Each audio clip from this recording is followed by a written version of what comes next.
Classification of polymer discuss कर रहे थे हम, और क्लासिफिकेशन ऑफ पॉलीमर में एक क्लासिफिकेशन इस बेसिस पे भी किया जाता है कि जो यूनिट्स होती हैं, हमने बात की थी कि जो मोनोमर्स होते हैं वो एक कंबाइनिंग यूनिट होती हैं जो कंबाइन करके हाई मॉलिक्यूलर मास पॉलीमर को बनाती है। तो मोनोमर जो कंबाइन होता है वो अलग अलग तरह से कंबाइन हो सकता है, इस बेसिस पर उसके अलग अलग मैकेनिज्म्स होते हैं। तो जो क्लासिफिकेशन डिस्कस हो रहा है वो हो रहा है classification on the basis of mechanism.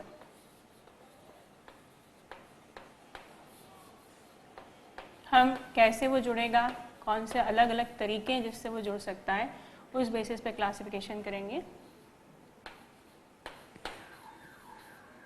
Classification on the basis of mechanism,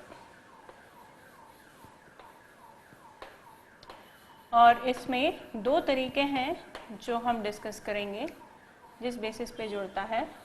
उसमें जो पहला तरीका है उसका नाम है चेन ग्रोथ।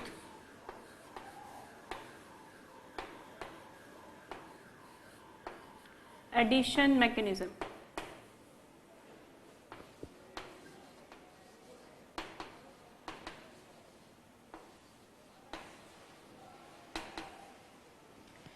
अब यहाँ पर हम कह रहे हैं एडिशन मैकेनिज्म इसलिए क्योंकि जिन जो कंडीशंस हमने पढ़ी थी, हमने दो तरह के पॉलीमर डिस्कस किए हैं, एक एडिशन और एक कंडेंसेशन। एडिशन वो होते हैं जिनमें अनसैचुरेटेड बॉन्ड होता है, बॉन्ड होने के कारण वो बॉन्ड तोड़ के पाई बॉन्ड अपनी वैलेंसी फ्री कर लेता है, वो फ्री वैलेंसी उसे आगे जुड़ने में मदद करती है।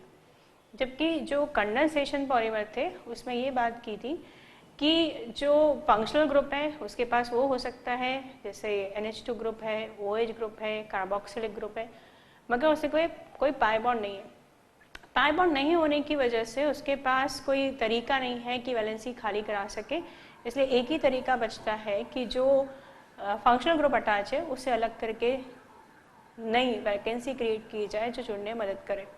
पर जो हम पहला क्लासिफिकेशन पढ़ रहे हैं that is chain growth mechanism, इस चेन ग्रोथ मैकेनिज्म में जो अनसैचुरेटेड कंपाउंड्स होते हैं, जैसे कि हमने डिस्कस किया हुआ है कि चेन ग्रोथ में इथीन हो गया जिसके पास पाई बॉन्ड होता है, जिससे बना था हमारा कौन सा कंपाउंड, पॉलीथीन, वो इसमें काम करेगा। पॉलीथीन के अलावा पॉलीप्रोपिलीन, इसमें भी पाई बॉन्ड होता है। हमने एक पढ़ा था पॉलीस्टायरीन,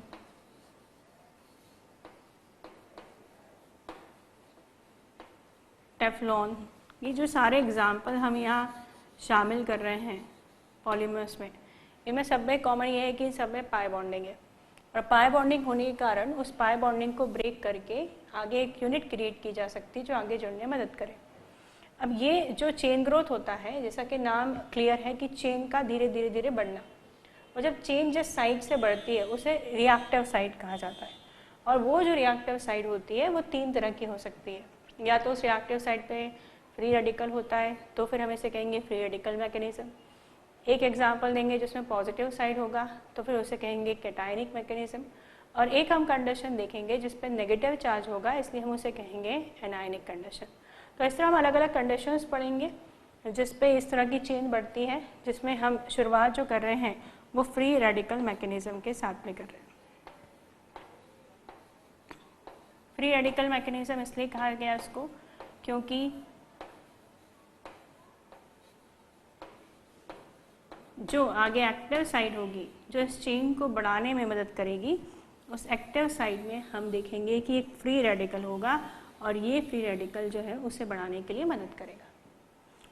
याद करें तो हमने पढ़ा था लो डेंसिटी पॉलीथीन जिसका मोनोमर इथीन था, CH2 डबल बॉन्ड CH2।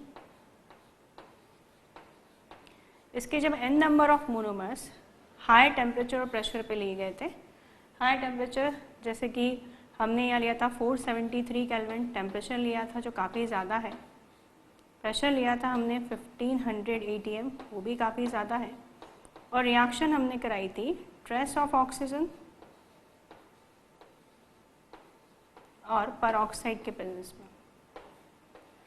ये जो हम ले रहे हैं परऑक्साइड या ऑक्सीजन, ये वही इनिशिएटर्स हैं जो इसमें फ्री रेडिकल क्रिएट करेंगे, और वही फ्री रेडिकल एक्टिव साइट का काम करेगा जो रिएक्शन को आगे प्रोसीड करेगा। और ये कैसे होता है अभी हम मैकेनिज्म में देखेंगे।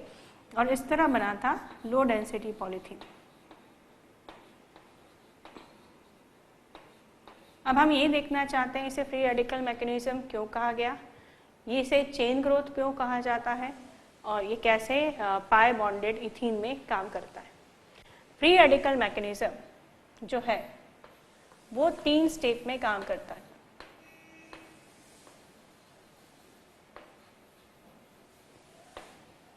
फ्री रेडिकल मैकेनिज्म 3 तरह से काम करेगा, 3 स्टेप होगी।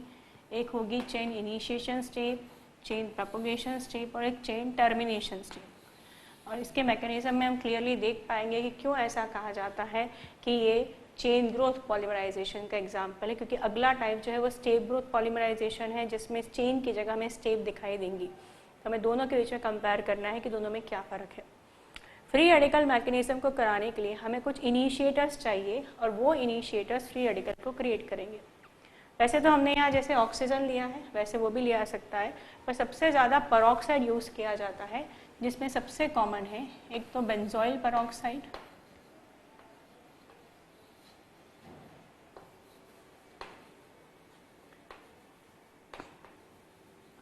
ये जो बेंजोइल पेरोक्साइड है C6H5CO, this group is called benzoyl.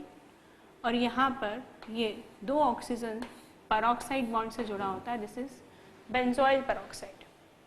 इसके अलावा एक और चीज़ ली जा सकती है, वो है टर्शरी ब्यूटाइल पेरोक्साइड।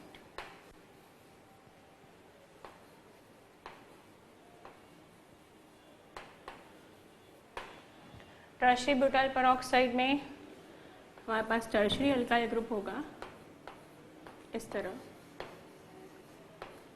जिसकी 2 यूनिट पेरोक्साइड से बॉन्ड से जुड़ी होगी, therefore it is called tertiary peroxide. तो हम किसी पेरोक्साइड को इनिशिएटर के रूप में देख सकते हैं, ले सकते हैं इस प्रोसेस को कराने के लिए। और अब हमें देखना है कि पेरोक्साइड कैसे मीडियम में फ्री रेडिकल क्रिएट करता है और कैसे वो एक्टिव साइट का काम करके हमारे मोनोमर्स को जोड़ के चेन को बढ़ाने का काम करेगा। इसकी जो पहली स्टेप होती है वो कहलाती है चेन इनिशिएशन। चेन बनने की शुरुआत करनी है, और इस चेन बनने की शुरुआत करने के लिए सबसे पहले हमें वो फ्री रेडिकल बनाने होंगे जो इस रिएक्शन को करने के लिए ज़रूरी है। जैसे मैंने कहा बेंजोइल पेरोक्साइड, उसका एग्जांपल देखते हैं। ये लिया हमने benzoyl peroxide C6H5CO carbonyl group, जो कि 2 यूनिट जुड़ी हुई है पेरोक्साइड बॉन्ड से।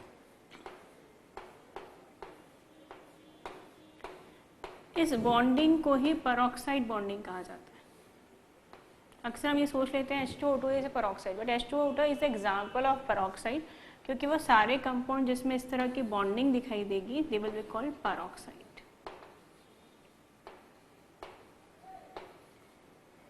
अब इस बॉन्डिंग में होगा होमोलिटिक क्लीवेज। होमोलिटिक क्लीवेज का मतलब होता है बराबरी से टूटना, इक्वल डिस्ट्रीब्यूशन। जैसे हम देख रहे हैं कि ऑक्सीजन और ऑक्सीजन के बीच में एक बॉन्ड है, तो ये जो बॉन्ड है वो एक पेयर ऑफ इलेक्ट्रॉन है, जिसमें एक इलेक्ट्रॉन इस ऑक्सीजन का और एक इलेक्ट्रॉन इस ऑक्सीजन का है।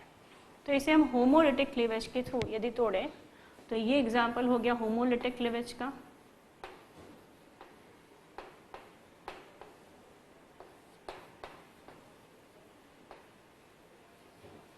इसमें दोनों बराबरी से टूट रहे हैं। इस तरह हमें 2 यूनिट मिल रही हैं C6H5 C double bond O free radical की। अब इसमें से CO2 गैस निकलेगी। ऑर्गेनिक केमिस्ट्री के मैकेनिज्म में आप हमेशा पढ़ते हैं कि अगर कोई प्रोसेस ऐसी है जिसमें कोई गैस निकल रही है, जिसमें अक्सर नाइट्रोजन गैस का निकलना एसो कंपाउंड से, या फिर अमोनिया गैस का निकलना या कार्बन डाइऑक्साइड का गैस का निकलना, ये हमेशा लीच-एफलियर प्रिंसिपल के अकॉर्डिंग प्रोसेस को फॉरवर्ड डायरेक्शन में शिफ्ट करती है, मतलब हमेशा एक ड्राइविंग फोर्स की तरह काम करती है। यहाँ भी ऐसे ही होगा। इसे हम दिखाएंगे कि इनमें भी एक्चुअली होमोलिटिक क्लीवेज होगा। इसका जो इलेक्ट्रॉन है वो इसके साथ बॉन्ड बनाएगा और इस तरह ये जो है वो अकेला अपनी इलेक्ट्रॉन के साथ निकल जाएगा। मतलब इसकी जो नेक्स्ट स्टेप है उसकी नेक्स्ट स्टेप में हमें मिलेंगे C6H5 का फ्री रेडिकल। बैलेंसिंग पे अगर मैं ध्यान न दूँ तो, क्योंकि हमें तो फ्री रेडिकल का इनिशिएशन देखना है कि C6H5 फ्री रेडिकल के साथ में निकल गया, इन दोनों ने मिलके बना दिया बॉन्ड और ये निकल गई CO2 गैस। तो हमारी चेन इनिशिएशन स्टेप में जो ये फिनाइल फ्री रेडिकल बना है ये हमारी प्रोसेस को स्टार्ट करने में मदद करेगा, इसलिए इसका नाम है चेन इनिशिएशन स्टेप। अगली बात करते हैं, this is called chain propagation step. और ये जो चेन प्रोपगेशन स्टेप है ये हमें क्लियर करेगी कि क्यों इसे चेन ग्रोथ पॉलीमराइजेशन कहा जाता है, कैसे ये चेन को बढ़ाती है और कैसे यहाँ पे एक्टिव साइट के रूप में फ्री रेडिकल काम करता है। हम बात कर रहे थे इथीन की, तो अगर हमारा मोनोमर है इथीन और सबसे पहले जाकर जब फिनाइल फ्री रेडिकल इससे रिएक्शन करेगा तो इसमें भी होमोलिटिक क्लीवेज होगा। एक फ्री रेडिकल इसका बनेगा, एक इसका बनेगा। इसका जो फ्री रेडिकल है वो इसके साथ बॉन्ड कर देगा जिससे इसका फ्री रेडिकल फ्री रह जाएगा, जिससे हमारी स्टेट में जो सब्सटेंस बनेगा वो कुछ ऐसा बनेगा। ये रहा C6H5 जो किससे जुड़ चुका है, CH2 से। पर जो इधर ये CH2 है उसके पास अब एक फ्री रेडिकल आ चुका है जो अब एक एक्टिव साइट का काम करेगा, जिसके बारे में हमने बात की थी कि हमेशा चेन प्रोपगेशन में एक एक्टिव साइट होती है जो चेन को बढ़ाने में मदद करती है। और ये जो एक्टिव साइट है वो इस बार फ्री रेडिकल के फॉर्म में, इसलिए इसे कहा गया फ्री रेडिकल मैकेनिज्म। जब एक कैटायन के फॉर्म में होगी तो कहेंगे कैटायन मैकेनिज्म, और जब एनायन के फॉर्म में होगी तो इसे कहेंगे एनायन मैकेनिज्म। चेन कैसे बढ़ेगी, हमारी जो यूनिट क्रिएट हुई है वो है C6H5 CH2 single bond CH2। अब ये चेन को बढ़ाएगी, therefore we called it chain growth addition. Addition इसलिए क्योंकि पाई बॉन्डिंग में जुड़े हैं वो। कहीं भी आप किसी मॉलिक्यूल का रिमूवल नहीं देखोगे, जो हम पहले जिक्र कर चुके हैं कि एडिशन में कोई मॉलिक्यूल रिमूव नहीं होता है। और चेन ग्रोथ इसलिए क्योंकि चेन धीरे धीरे बढ़ती जाएगी। तो ये हो गया CH2 डबल बॉन्ड CH2। अब वही ये जो है वो इसके साथ बॉन्ड बनाएगा और ये अलग हो जाएगा। तो नेक्स्ट स्टेप हमारी जो आएगी वो कुछ ऐसी आएगी, C6H5 ये अटैच है CH2 से, फिर ये अटैच है CH2 से,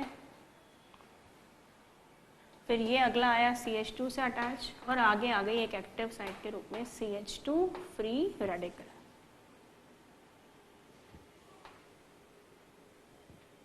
और आप समझ सकते हैं कि इस तरह जब प्रोसेस होती जाएगी और इस तरह मॉलिक्यूल इससे जुड़ते चले जाएंगे, मान लिए इससे n नंबर ऑफ ऐसे ही CH2 डबल बॉन्ड CH2 जुड़ गए तो हमें मिल जाएगा एक कंपाउंड दैट इज C6H5। ये बहुत सारे जुड़ चुके होंगे तो ये हो जाएगा CH2 CH2, आगे एक साइड है खाली फ्री रेडिकल के साथ में, और ये N बता रहा है कि एक ऐसी हमें लंबी चेन मिल गई। तो इसका नाम है चेन ग्रोथ एडिशन मैकेनिज्म। दोबारा दोहरा दें, एडिशन इसलिए कहा क्योंकि जो यूनिट कंबाइन हो रही है उसके पास पाई बॉन्ड है जो कि वीक है और वह आसानी से टूट के फ्री रेडिकल इसके केस में, और यदि वो वैकेंसीज क्रिएट कर रहा है किसी और को मोनोमर को जोड़ने के लिए। और चेन ग्रोथ इसलिए क्योंकि इसके आगे एक एक्टिव साइड है फ्री रेडिकल के रूप में जो धीरे धीरे जैसे जैसे यूनिट आती जाएगी उसको जोड़ के लेंथ बढ़ाता जाएगा, तो आपकी जो चेन है वो लंबी होती जाएगी। अब आप नेक्स्ट बात करते हैं वो है चेन टर्मिनेशन, कि ये प्रोसेस बंद कैसे होगी। इस प्रोसेस को बंद करने के लिए हमारे पास एक तरीका है कि हम इसमें एक ऐसा फ्री रेडिकल डाल दें जो इससे अटैच होकर इसकी एक्टिव साइट को बंद कर दे, या रिएक्शन खुद भी बंद हो जाएगी। ऐसे केस में थर्ड स्टेप देते हैं चेन टर्मिनेशन। ऐसा क्या होगा जिससे ये जो चेन बड़ी होती जा रही है वो बंद हो जाएगी। इस चेन टर्मिनेशन में दो चीज़ें। पहली चीज़ ये हो सकता है कि ऐसी दो आइडेंटिकल यूनिट्स जो हैं वो आपस में जुड़ जाएं। जैसे ये एक है C6H5 CH2 CH2 N types CH2 free radical. और ऐसी यूनिट में अपोजिट साइड में लिख रही हूँ, ये हमारी ऊपर वाली रिएक्शन का पार्ट है, फ्री रेडिकल CH2, ऐसी CH2 एन टाइम यूनिट्स हैं बीच में, एक साथ लिख दिया मैंने, और ये हो गया C6H5। अब आप देख रहे हैं कि अगर यहाँ पर ये आपस में जुड़ जाए, मैंने प्लस ये बताने के लिए आया कि आपस में जुड़ रहे हैं, और अगर ये आपस में जुड़ जाए तो इनके बीच में एक बॉन्ड बन जाएगा, और ये जो बॉन्ड है वो मीडियम में से फ्री रेडिकल को हटा देगा, जिससे कारण ये प्रोसेस चल रही थी, और इस तरह ये प्रोसेस जो है वो यहीं रुक जाएगी। जो सेकेंड टाइप है उसे कहा जाता है डिसप्रपोनेशन। इसके सेकेंड टाइप को कहा जाता है डिसप्रपोनेशन।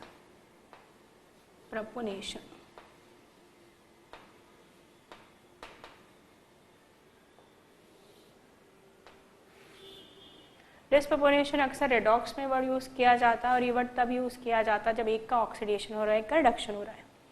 यहाँ पर हम ये पाएंगे कि यहाँ इस यूनिट से समझने की कोशिश करते हैं कि अगर इसने अपना हाइड्रोजन फ्री रेडिकल लॉस्ट कर दिया, देखिएगा इसने अगर अपना हाइड्रोजन फ्री रेडिकल के रूप में लॉस कर दिया, उस केस में यहाँ भी 2 यूनिट लगेगी, पर वो इस तरह नहीं जुड़ रही। यहाँ पर हो ये रहा है कि मान लीजिए मैं यूनिट की बात करें तो इसने अपना लॉस कर दिया प्रोटॉन, ऐसे केस में मैं इसे लिख सकती हूँ C6H5, यहाँ पर ये लेते, इसमें कितने CH2 हैं, 3, जिससे मैं लंबी यूनिट क्रिएट होने के कारण n से 3 से ज़्यादा हो सकते हैं, n लिख देती हूँ। और इसमें ये जो फ्री रेडिकल के पास वाला कार्बन है उसमें हमने कहा मान लीजिए इसने अपना हाइड्रोजन फ्री रेडिकल के रूप में लॉस कर दिया। ऐसे में होगा ये कि इन दोनों पे एक एक फ्री रेडिकल आ जाएगा। इस पे तो था ही फ्री रेडिकल, इसने भी अपना हाइड्रोजन फ्री रेडिकल लॉस्ट कर दिया, तो इस पे भी आ जाएगा। और इसके आने के कारण जब ये दोनों आपस में जुड़ेंगे तो ये आपस में एक पाई बॉन्ड बना लेंगे, जिससे आपका कंपाउंड जो है वो अल्कीन में चेंज हो जाएगा।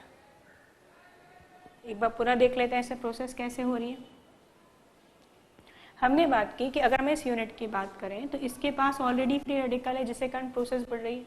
हम ये पढ़ना चाहते हैं टर्मिनेट कैसे हो जाती है, बंद कैसे हो जाती है। ऑब्वियसली फ्री रेडिकल चला जाता है तो बंद हो जाती है। एक तरीका तो ये है कि 2 फ्री रेडिकल आपस में जुड़ गए तो दोनों ने अपनी फ्री रेडिकल से एक बॉन्ड बना दिया तो फ्री रेडिकल चला गया। सेकेंड है डिसप्रपोनेशन, इसलिए क्योंकि एक पार्ट आप देखेंगे अल्केन बन जाएगा और दूसरा पार्ट अल्कीन। 2 यूनिट यहाँ भी हैं बट एक अल्कीन बना देगा और एक अल्केन। अल्कीन ऐसे बनेगा कि ये पास वाला जो एक्टिव साइड के पास वाला कार्बन है वो हाइड्रोजन को फ्री रेडिकल के रूप में लॉस कर देगा। लॉस करते ही मैंने कहा इस पे तो फ्री रेडिकल था, इस पे भी आ गया, और जब दोनों ने अपने अपने फ्री रेडिकल से पाई बॉन्डिंग बना ली तो ये बन गया अल्कीन। अब ये जो बचा हुआ है हाइड्रोजन फ्री रेडिकल, उसका क्या हुआ। ऐसी एक यूनिट दोबारा लेते हैं, दैट इज C6H5,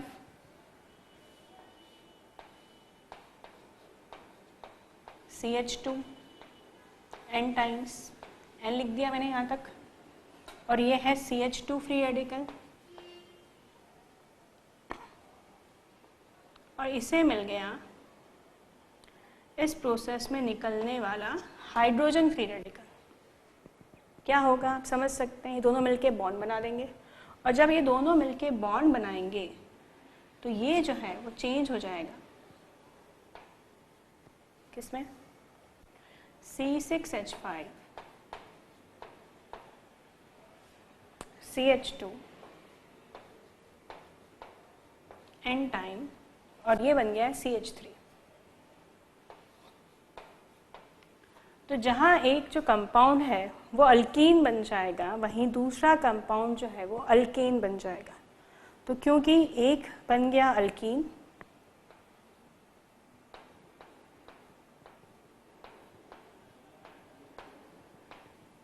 और एक बन गया अल्कीन,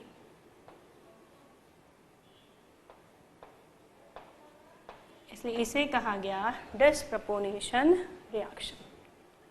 तो हम ये बात कर रहे थे what is called chain growth addition mechanism. Chain धीरे धीरे बढ़ती चली जाएगी, that is called chain growth. वहाँ it is called free radical mechanism. तो हमने सबसे पहले बात की आपको कोई पेरोक्साइड यूज़ करना पड़ेगा, जिसमें सबसे ज़्यादा यूज़ किए जाने वाले में एक बेंजोइल पेरोक्साइड और एक टर्शियरी ब्यूटाइल पेरोक्साइड है। जब कोई भी बॉन्ड इक्वल इलेक्ट्रॉन्स के साथ टूटता है that is called homolytic cleavage. इस होमोलिटिक क्लीवेज में ये टूटा जिससे इस पर फ्री रेडिकल आ गया, इसमें CO2 गैस निकलने की पॉसिबिलिटी है। और किसी भी रिएक्शन में यदि गैस रिमूव होती है तो हमेशा ड्राइविंग फोर्स का काम करती है जो स्पीड बढ़ाती है। यहाँ पे ये इसके साथ बॉन्ड बना लेंगे, होमोलिटिक क्लीवेज हुआ, दोनों के पास एक एक इलेक्ट्रॉन है, ये अपने इलेक्ट्रॉन से इस ऑक्सीजन के साथ बॉन्ड बना के CO2 गैस के रूप में निकल गया, तो इसमें बचा फ्री रेडिकल। क्योंकि हमारी प्रोसेस को स्टार्ट करने वाला है इसलिए हम कहा इसको chain initiation, chain propagation, chain का बढ़ना, प्रोपोगेट होना। एक अल्कीन इससे रिएक्ट किया, होमोलिटिक क्लीवेज, इसके फ्री रेडिकल ने इसके साथ बॉन्ड बना दिया तो इसका फ्री रेडिकल खाली रह गया जो आगे चेन बढ़ाने का काम करेगा। तो अब एक्टिव साइट कौन सी हो गई? Free radical. therefore it is called free radical mechanism. फिर ये एक्टिव साइट जो दूसरे अल्कीन के साथ रिएक्ट करेगी, होमोलिटिक क्लीवेज होगा, इस होमोलिटिक क्लीवेज में निकलने वाला इलेक्ट्रॉन ये इसके साथ जुड़ जाएगा और इस पर आ गया आगे फ्री रेडिकल। इस तरह ये फ्री रेडिकल चेन बढ़ाता जाएगा, इसको चेन ग्रोथ मैकेनिज्म। इस तरह n मॉलिक्यूल लिख के इस तरह आपका पॉलीमर मिल सकता है आपको। अब अगर चेन टर्मिनेशन की बात करें तो यहाँ इस बात का जिक्र है कि चेन बंद क्यों हो जाती है। तो इससे पहली वाली स्टेप में देखें तो चेन बढ़ने की वजह है फ्री रेडिकल। तो अगर फ्री रेडिकल किसी भी वजह से मीडियम से चला जाएगा तो प्रोसेस स्टॉप हो जाएगी। तो यहाँ पे अगर हम देखें तो यहाँ पर इसके पास भी अगर एक फ्री रेडिकल है, इसके पास भी एक फ्री रेडिकल है, तो ऐसी दो यूनिट आपस में जुड़ के फ्री रेडिकल के बॉन्ड बना लेगी जिससे प्रोसेस चली जाएगी। यहाँ हमने बात की कि अगर इसमें से एक हाइड्रोजन फ्री रेडिकल के रूप में निकल जाए, जिससे यहाँ पर भी एक फ्री रेडिकल है, यहाँ भी, ये दोनों आपस में मिलकर क्या बना देंगे? Double bond. तो ये बन गया अल्कीन। और यहाँ पे जो हाइड्रोजन फ्री रेडिकल इस पहली स्टेप में निकला था वो दूसरे वाले से जाके जुड़ जाए तो यहाँ पे वो बना देगा अल्केन। और क्योंकि इस प्रोसेस में एक पार्ट अल्केन में कन्वर्ट हो रहा है, एक अल्कीन में, therefore it is called disproportionation reaction.